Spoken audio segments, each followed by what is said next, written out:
Hey, you. Yeah, you. You didn't stumble here by chance, so let's talk. My name is Tyanne, but a lot of people call me Taj, and I'm most known for my loud New York personality and my unfiltered opinions. The Melanated Mindset is a safe space for unpopular opinions and heated debates amongst a diverse melting pot of those of us that classify as a melanated millennial. And I don't care if you got a lot of melanin, just a little bit of melanin, or hell, you just melanated by association. Everybody is welcome. Now, I can't speak for y'all, but after seeing what being an adult is really about, nah, I got some things to say. And I know y'all do too. So let's talk about it. Because what's really going on? What is up, y'all? Man, it literally feels like it's been years since I've said that. It feels like it's been years since I've sat down and done this. Like, oh wow, y'all, I'm a little rusty. But if you're new, welcome. If you aren't new, welcome back to the Melanated Mindset. Yeah, it's been a while. And if I'm being honest, I thought I would be back a lot sooner. However, as you guys heard in season 1 and in season 2, my life kind of just happens. Like, things just happen to me. So, therefore, I'm constantly having to roll with the punches. And postponing season 3 has definitely been one of those things. So, if you guys are new here, you don't know, well, if you're new here, first and foremost, why are you on season 3, episode 1, when you should be going back to season 1, episode 1, to find out who I am, what this is, what we talk about, what we do here. So if you're new here, you probably don't know, but I like to start every episode with a how, aka a highlight of my week, and a cow, aka my complaint of the week. So we're going to start with my highlight of the week, which is kind of sort of obvious if you read the title of this podcast. But there's multiple layers to the highlight of the week, aka the title of this podcast. So we're kind of going to leave the highlight of the week for me to take y'all along that journey. And for those of you guys that aren't new, there goes that J word again. But this time, today's topic, it's going to be a combination of 2 highlights, not even just of the week, but of the last few months, because it's been months since we've done this. Now, into my complaint of the week. This week, I am going to complain about people that just do not listen. That goes for people you meet on the street, friends, family, clients, coworkers. It doesn't matter. People that genuinely don't listen. And when I'm saying like don't listen, I'm not talking about people that didn't hear you or people that misunderstood what you said. I'm talking about the people that just blatantly ignore your advice, especially when they've asked for it. It's a little bit different if you're just volunteering your advice. However, I still feel like if I'm volunteering my advice on something or a situation, especially if I'm coming from a place of experience, so I've either been through it before, seen it before, dealt with it before, currently going through anything that proves that I have some type of experience in whatever you're currently experiencing, then I feel like my opinion should be a credible source. Like, y'all correct me if I'm wrong, but if I'm taking the time out, if I care enough to give you my genuine, honest advice and opinion on something, I hate when people just disregard that. Like, if you ask me, hey, how do I update my iPhone? And I give you step by step how to update your iPhone, and then you don't update your iPhone, and then proceed to complain about how slow your phone is moving because you're on the previous or the older version, I think I get to be annoyed, especially if we're talking about friends, family. Like, so these are the people that you gotta come back and hear. Like, they're gonna come back and complain. You gotta hear these complaints, even after you've already told them what you think you should do. So now it just becomes, I get everyone needs vent sessions, but how many times are you allowed to have the same vent session? I'm gonna just leave it.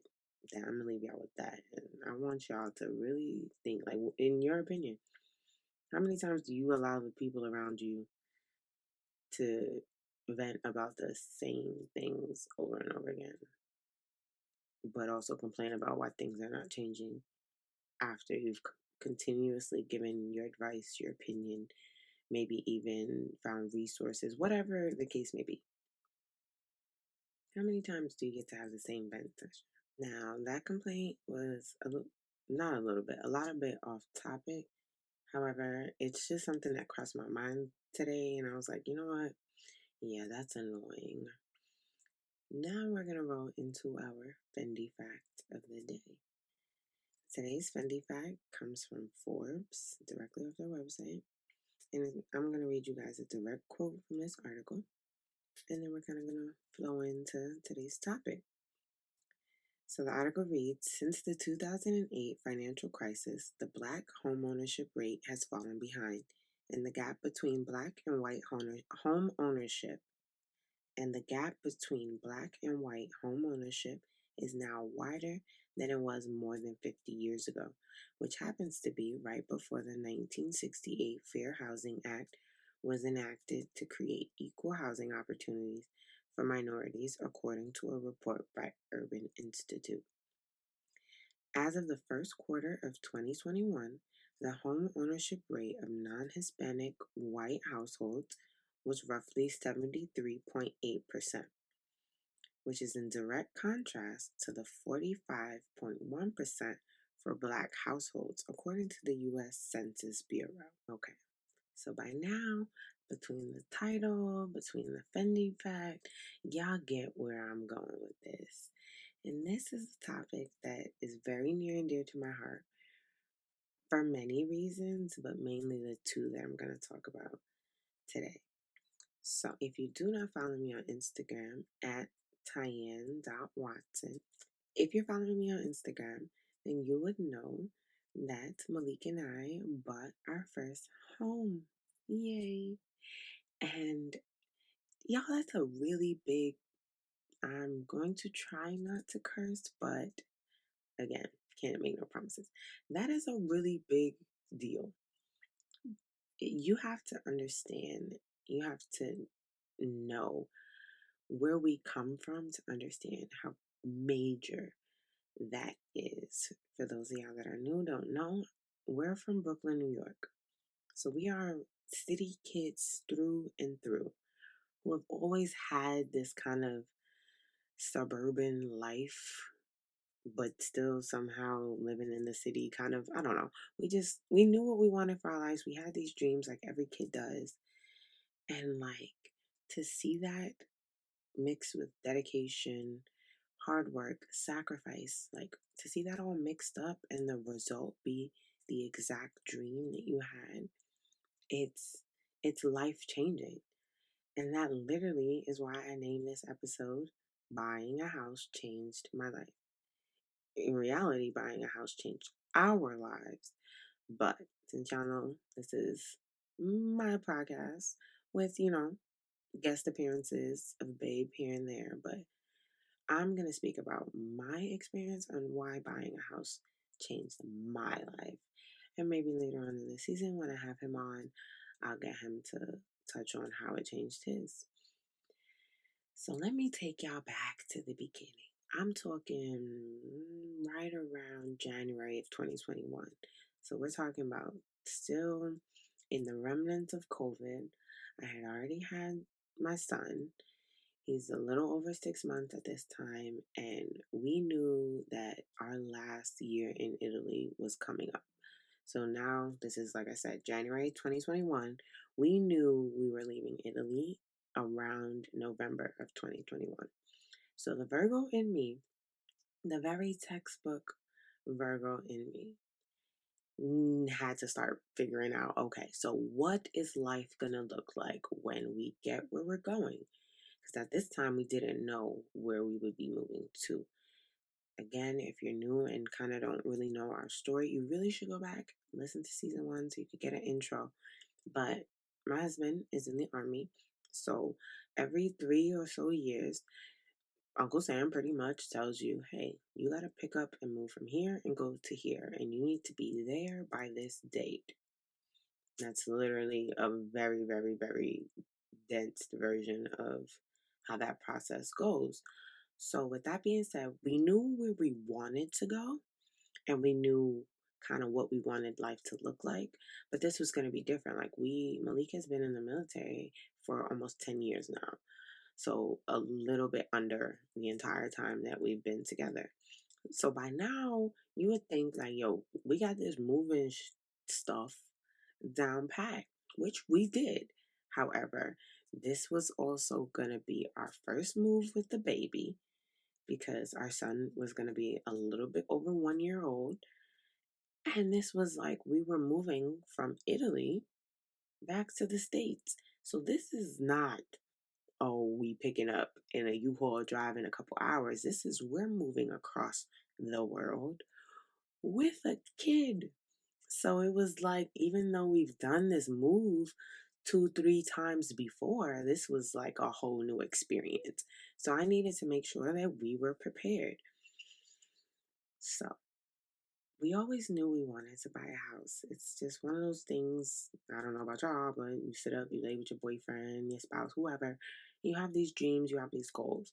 However, it just never felt, I'm not going to say it never felt like it was in reach, but if you guys that have been listening to the podcast, you know, there's certain things I just knew. Like, I just knew. I knew I would get married. I knew I would have kids.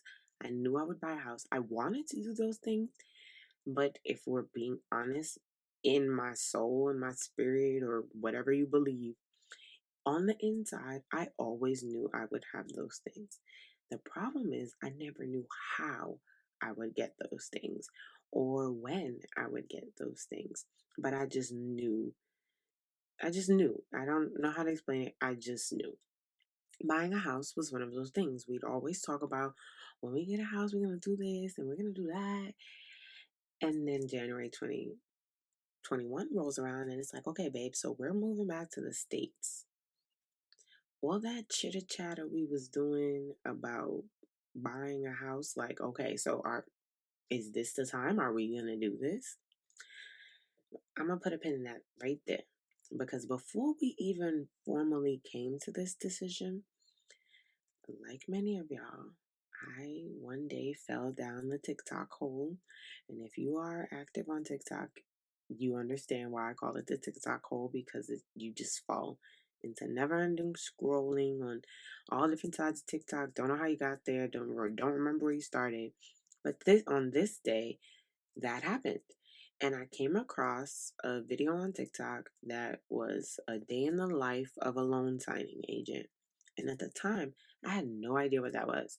But the way that she made this like mini vlog, so to speak, it was very glamorized and romanticized. Like she looked like she had it made.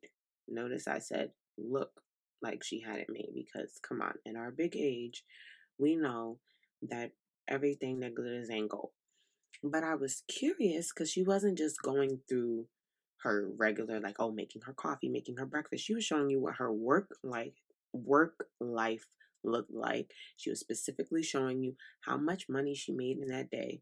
And y'all, I'm not talking about, like those scam ads that are like, do you want to figure out how to make 10,000? No, like she was literally going to appointments, showing the process of, she wasn't showing the documents, but what she needed to do, what she needed to print. Like it was a very thorough day in the life. And I'm like, wow, she made X amount of dollars in one day just doing this.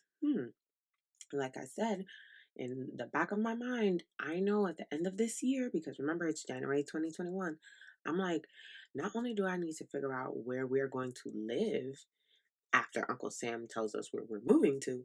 But I also need to figure out, what am I going to do career wise? And notice I say career wise and not job wise, because remember, now I'm a mom and I'm a full time stay at home mom. And for the last year, oh, at the time my son was a little bit over 6 months, for the last couple months, I haven't been working. I actually stopped working literally halfway through my pregnancy because we were going home to have, like our gender reveal. And at that point, I was going to be halfway through my pregnancy, and we just kind of wanted to enjoy the last half of my pregnancy as much as we could.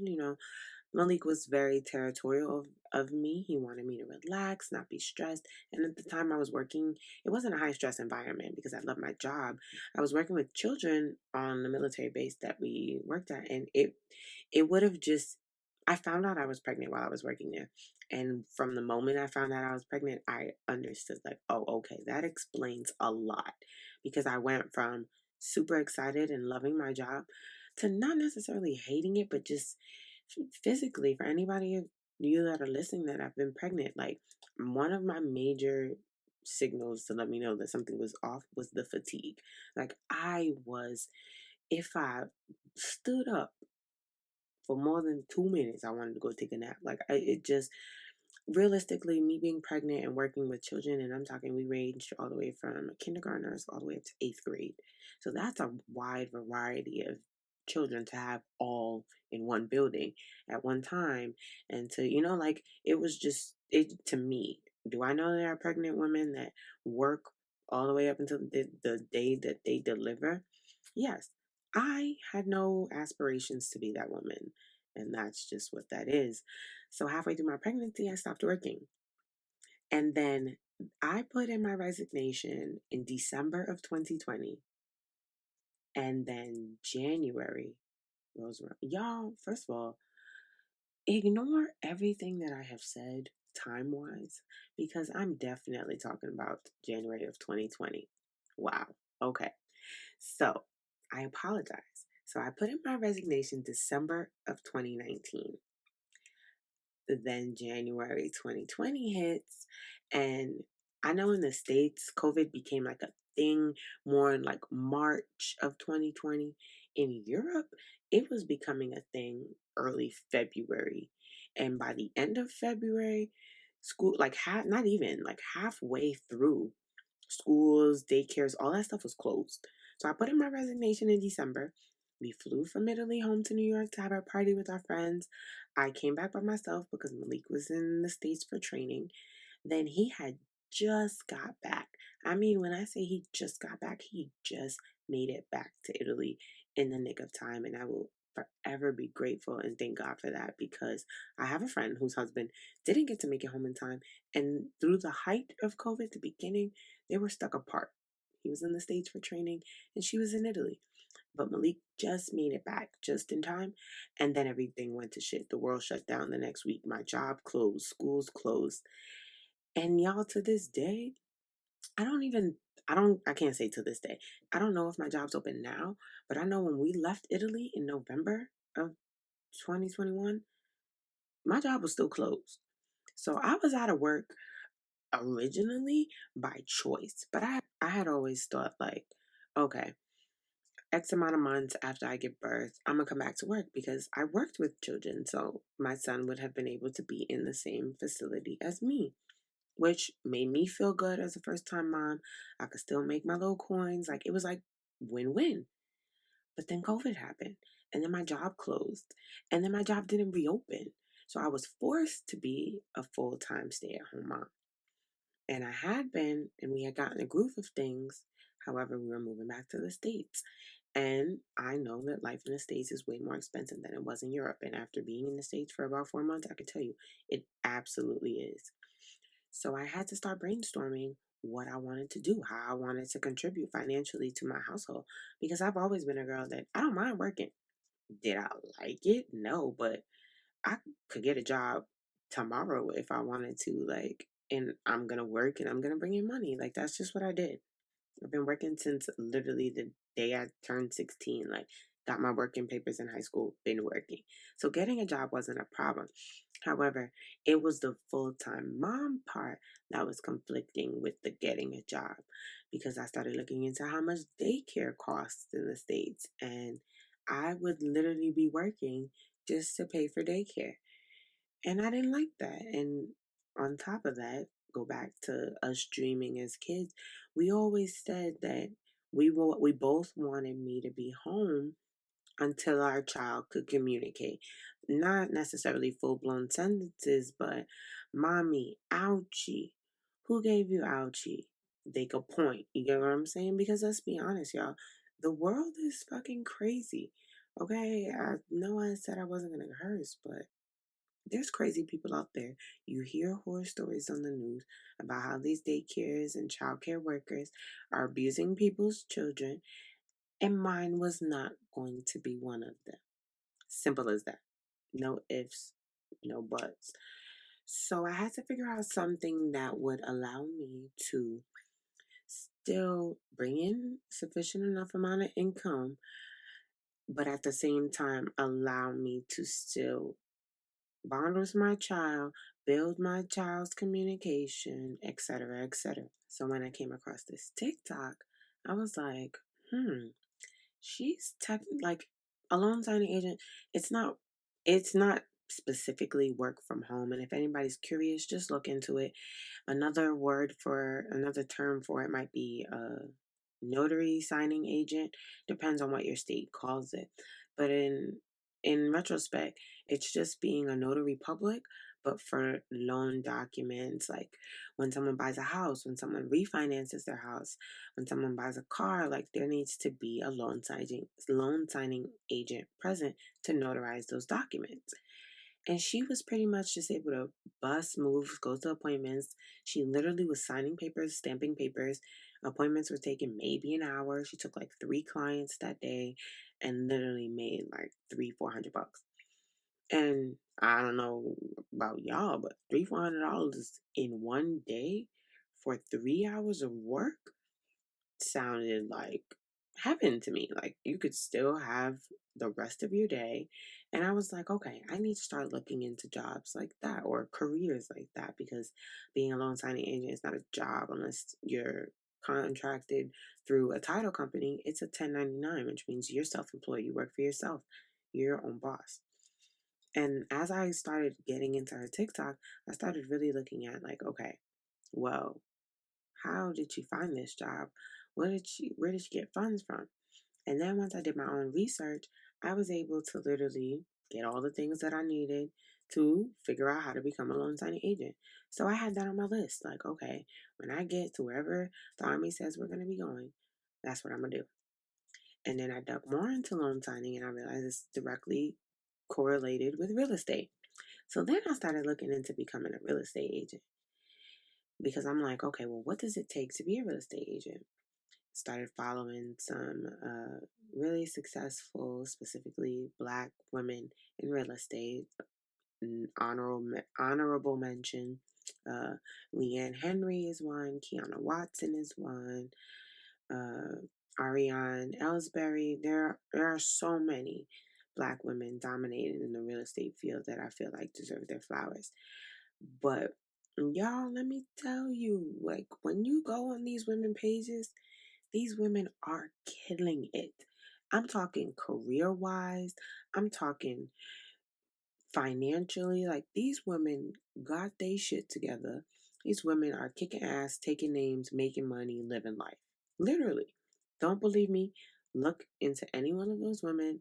Go on Instagram or go on TikTok, type in hashtag Black women in real estate or Black real estate agent and just watch. You're going to be like, whoa, people are living like this, selling houses.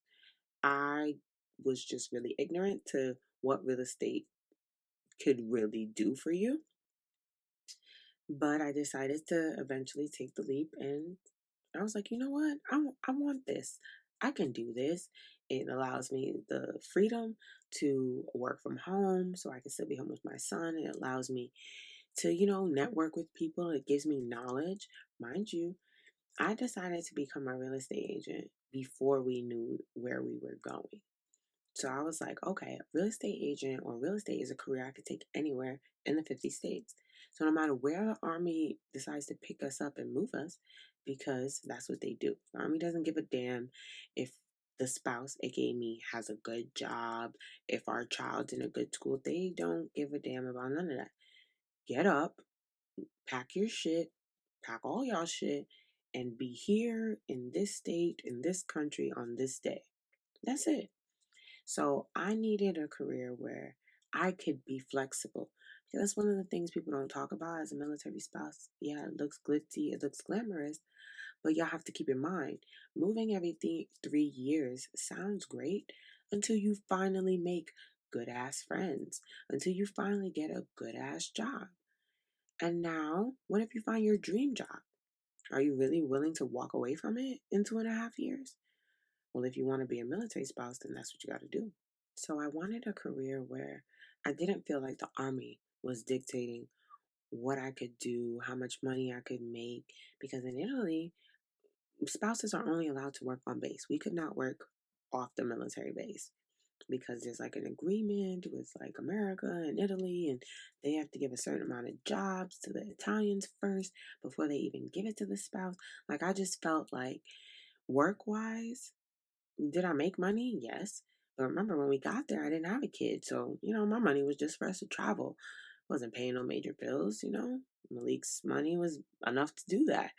We made sure, our bills weren't crazy. So we were good.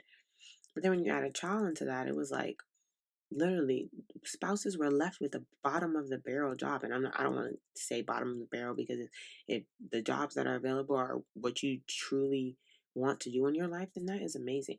But for me and myself, and I can speak for a lot of other military spouses, we wanted more and we wanted better for ourselves. For someone to tell you the only job you can do is working at a grocery store or working at a convenience store or at a library, like, if someone told you that those were your only options, you would, even if they were paying well, it was like, well, what if I want to do something else? And living in Italy, that wasn't an option. So I wanted a career that gave me time, money, control, and just in overall give me my life back. Give me my life back, as well as give me the life that I've always wanted. So I just took a leap of faith. We knew we wanted to go to North Carolina. That's the state we were hoping to get. And if you're military affiliated, we wanted to go to Fort Bragg.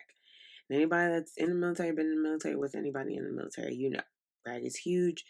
And the chances of us asking for Bragg and getting Bragg should have been high. Should have been no loops, no nothing. Like, oh yeah, you want to go to Bragg? Oh yeah, Bragg always needs soldiers. They're definitely going to send y'all there. So I took the leap and I enrolled in real estate course online because in the height of COVID, they made it where you could take these classes online. Before, you had to take them in person. But luckily for COVID, I was able to take them at home. So I did a self-paced course. I had 6 months to complete it. I completed it in about 4. I literally finished on Malik's birthday last year. So I went all the way through the class for the state of North Carolina because that's where we wanted to go. Graduate from the class, get my certificate of completion. And I'm like, okay, when I get to North Carolina, I just got to take my state board exams and then I'm good to go. I'm a licensed real estate agent. And psych, Uncle Sam said, yeah, okay. And there were no spots available at the military base that we wanted to go to. Like I said, if y'all are military, that sounds fucking crazy. Bragg, no spots? Wow. The irony of that still baffles me to this day. So then the military was like, okay, well, I can send you to South Carolina. And we're like, all right, I guess we'll take it. It's close enough, whatever. So mind you, I had paid $500 for this real estate course for the state of North Carolina. Got all the way through, self-paced. So I taught myself at home with a newborn baby while being a wife in the middle of a pandemic, just for Uncle Sam to be like, yeah, you're going somewhere else. So I called anybody, emailed anybody I could in South Carolina on the real estate commission, like, yo, do I have to take this class all over? And long story short, they told me yes. And I was like, okay, love that for us. So I had to just go with the flow. I had to make a decision. is this something that I really wanted? Is this something that I really believed that I could achieve? Or was I going to piss away $500? And the Virgo in me was not about to let $500 go to waste. I'm the type of person, I have to lose before I give up. I'm not a quitter. It takes a lot for me to quit something. And I was already $500 in the hole. So I was like, whatever. I'm going to pay to take this class again. But I looked at the glass half full. At least this time I'll be in South Carolina. I could take it with an instructor. It'll take me less than 4 months to do the course, and things will just go from there. Mind y'all, we are still in Italy when I am making all of these plans. I took the course while we were in Italy. I finished in April. About May, I come home with my son. We visit home. And that's when me and my husband really decided, okay, well, since I'm in this real estate course, I think it would be a good time for us to finally buy our home. We're moving to the States, and now I have this real estate knowledge. Because the way I looked at it when I first enrolled in a North Carolina class was, even if I decide not to become a real estate agent, at the very least, I gained so much knowledge by taking this course. And I did. So I was like, well, I can't really lose. I could lose the $500, but I'm getting information, knowledge, and that is priceless and timeless. And I was like, well, since we're going to buy a house, this is the biggest purchase that most people will ever make in their life. I want to be completely educated. I want us to know what we're doing. We've never bought a goddamn house before. We didn't even know what we were doing. So we were just like, well, one of us needs to know what the hell's going on. And if I could turn a career into this, it's a win-win. You get what I'm saying? So I decided, all right, when we get to South Carolina, I'm going to take the class again, do it all over. So now fast forward to November 2021, we moved from Italy to South Carolina. We are now homeowners because we actually purchased our home while we were in Italy as well. We went under contract, purchased our home, all of that via email, FaceTime, all that. It's crazy as hell to say out loud. We bought a house before ever seeing it. And I don't recommend you do that. But like I said, we're military and we wanted it to line up where our house would be ready by the time we got there. Because I don't know why people think the military pay us buku money, but they do not. We still have regular bills. They pay you just enough to pay your bills. And that's it. So we didn't want to spend months in an Airbnb or in a hotel, and after having to live in a hotel before we left Italy with our son, a hotel room with a toddler is an automatic no. Anybody that enjoys that, you're a psychopath. Because it was hell. We were only in that hotel for 10 days and it was hell for all three of us. So we wanted to make sure that our home was ready the day we got off the plane. And it was. Like, I what I really want y'all to get from this whole episode is how if you make a plan, if you do your research, if you go with the flow and you hit the ground running, you can literally do anything.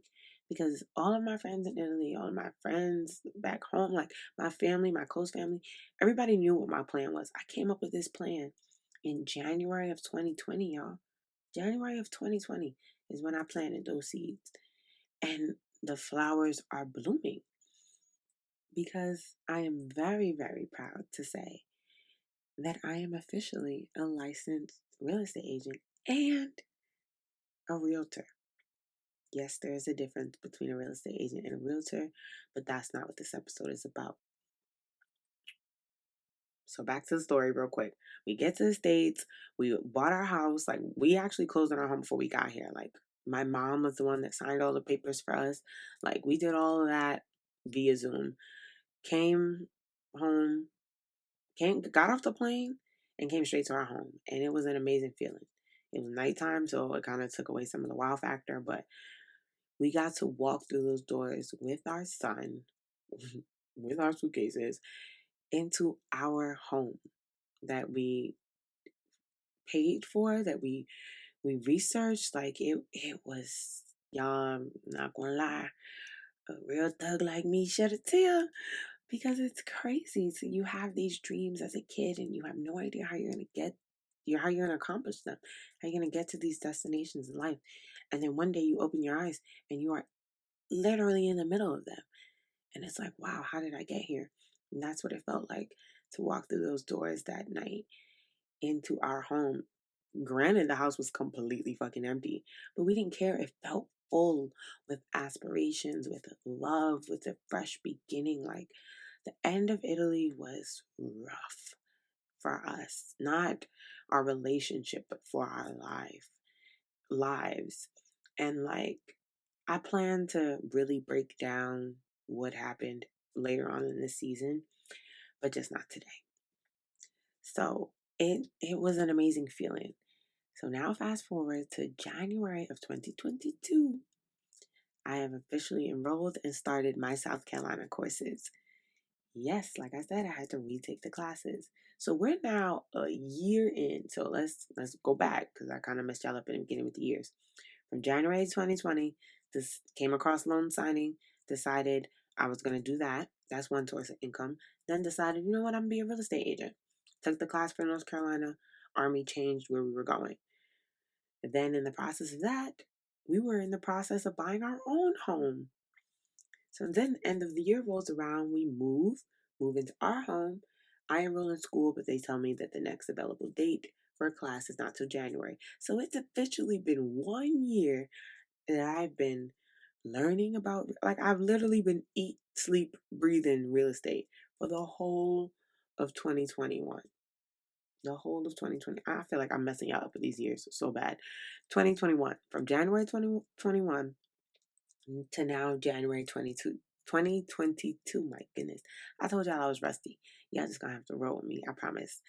Next week's episode, not gonna be like this. But a whole year where I'm learning the ins and outs of real estate while also going through the process of buying my first home. So I'm getting the experience of the home buying process all at the same time. And for those of y'all that don't know, the process of buying a house, I'm going to break it down in a later episode because I really want to go in depth because now that I'm a licensed professional, my goal is to educate the communities that don't, it's not that we don't have access to this information because that would be a lie, who just are ignorant to the fact these resources and this information exist. Certain things in our Black and brown communities we write off as, oh, like that's white people shit. I hate to say it like that, but let's be real. That's what people be saying. So when we hear stocks, real estate, we like, that's a little too complicated for me. But it's not. But these are the same things we know that make our white counterparts successful and wealthy. And we know this. We know every rich person you've ever heard speak talks about real estate and stocks. But yet we feel like it's too much for us. It's too advanced for us. It's out of our reach, so to speak. And I want to change that narrative because y'all, buying a house changed my life. I became a homeowner, but buying a house also solidified my new career path. And not only did I get a house, I got a career out of this. Not only did I get a career out of this, I got a business out of this. I'm now a business owner, registered business owner with a business bank account. Like, y'all see how buying a house changed my life? And I planted that seed from when I was a little kid. Always wanted to buy a house, always knew I would. But January of 2021, I planted that seed in the soil and I watered it all year. Kept watering it. Watered it while I was teaching myself real estate. Watered it while we were going through the process of buying our home. So much so that on closing day, which is the day that you sign, get your keys, sign all the documents, make sure all money is accounted for. On that day, the closing attorney on FaceTime was literally like running down the process. And once I said that, oh, I took the real estate course, he was like, oh, so you understand most of this. And I was like, yeah. Our closing was like 30 minutes on FaceTime. Whereas if I had not taken that course and I was just a full first time home buyer, it could have been easily 2-3 hours of them explaining every single word in these deals. You're signing a stack of papers. So they're making sure you understand what you're signing. Like I said, this is the biggest purchase that most people will ever make. So their job is to make sure that you understand. And as a buyer, you want to make sure that you understand before you walk out that door. Once you sign them papers, get them keys, walk out that door, that house is your responsibility. Congratulations, you're a homeowner, but you need to know what you signed up for. It's no one didn't tell me. It's your job, once you decide to buy a house, to educate yourself. So I did that, and it made our home buying process super smooth. Like, when I say super smooth, like I said, I'm gonna break down the steps of buying a house in a later episode. And I'm even gonna break down the cost of buying a house. But I want y'all to understand, hear me and hear me good. It is not a cost that is astronomical. It is not a cost that is out of your reach. If you can rent, you can own. It just takes a little bit more discipline financially and credit wise to own. But just so y'all understand that I know that I'm really nice with this real estate shit, we got a refund back on the day that we closed, which is not uncommon. But when I tell y'all the amount of money that we put in to buy the house and the amount of money you got back is going to put in retrospect how you probably can buy a house right now. One, if you educate yourself. Two, if you have the right team, you hire the right real estate professional, whether that be a real estate agent or a realtor, or you just come listen to my podcast and take the information and the free gems that I'm giving you and you utilize them to plant your own seeds, because y'all, it's doable. When you move into an apartment, you got to pay first, last, deposit. So you got to pay a couple bands to move into an apartment. Why not pay a couple bands to move into a house? You hear what I'm saying? And I'm going to make it my mission this season.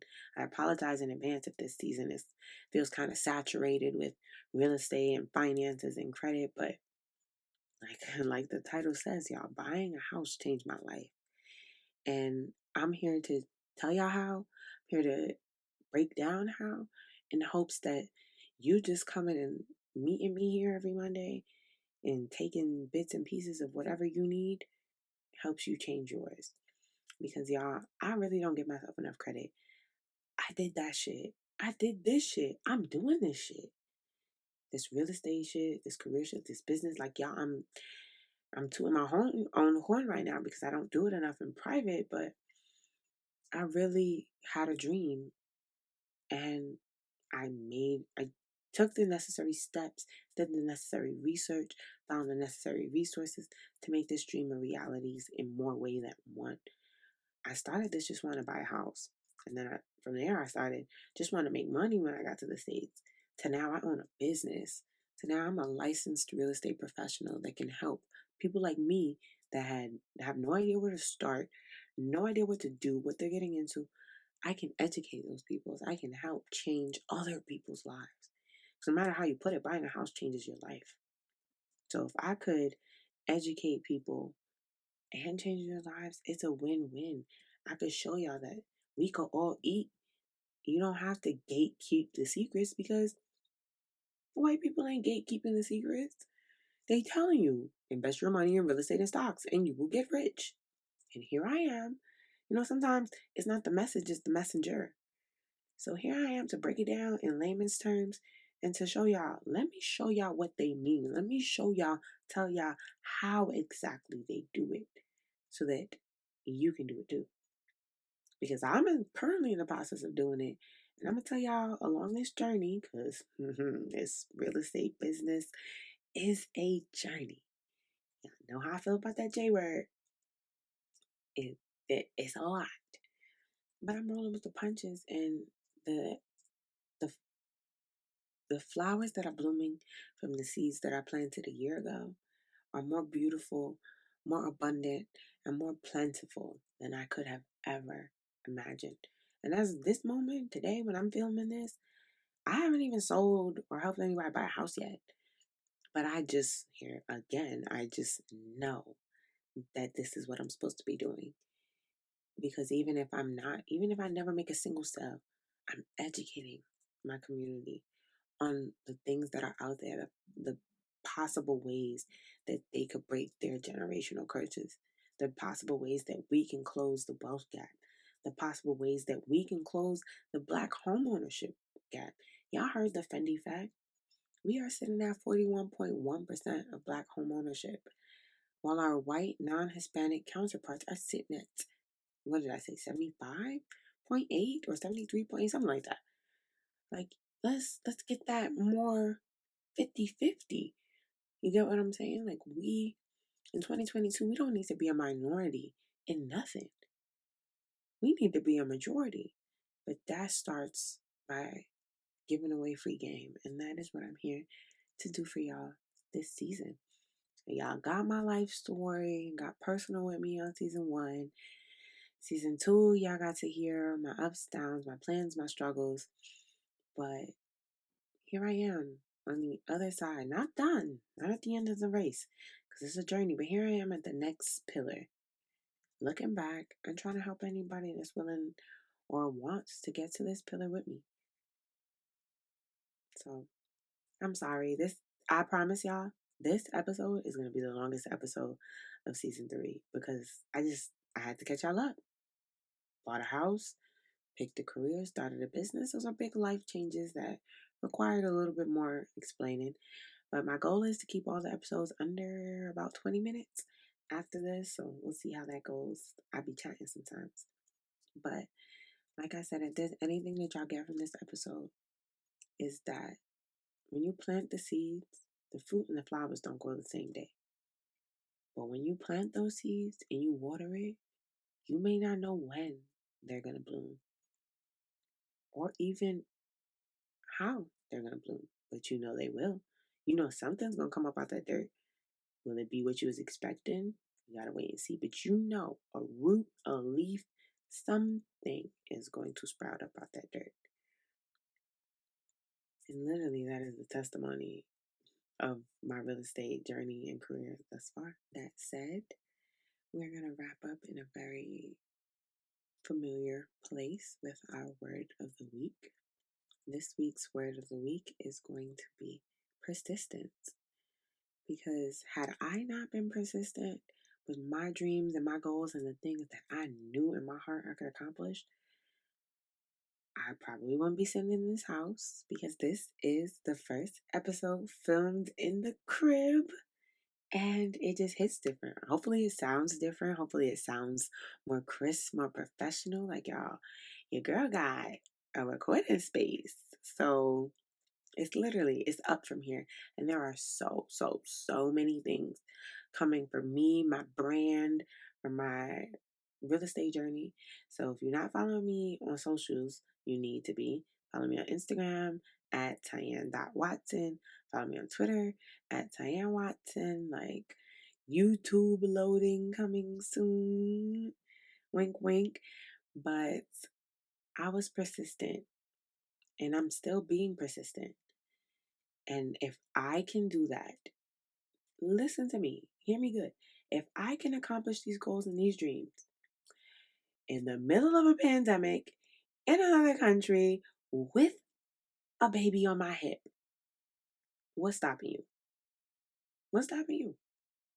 Because I didn't let those things stop me. And I'm here to keep you accountable and make sure that you don't let whatever you got going on stop you. Because it's possible. You just might have to take a couple detours. But stay persistent. And the dreams will come true. Simple as that.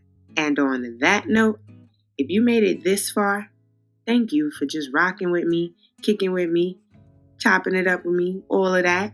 I appreciate each and every one of y'all. The love, the support, it never goes unnoticed or unappreciated. And if you want to join the conversation in real time and share your personal thoughts and opinions, make sure you follow me on Instagram at the.melanatedmindset. That's where I'm going to be posting all the polls, the questions, the conversation starters, all of that. That's also going to be where you'll get to hear sneak peeks and previews into the episodes to come. It's going to be one hell of a ride. I hope y'all are ready. Until then, I'll see y'all same time, same place, next week for #Melanated Monday. And remember, the goal is to be good and do good. Until then, peace, y'all.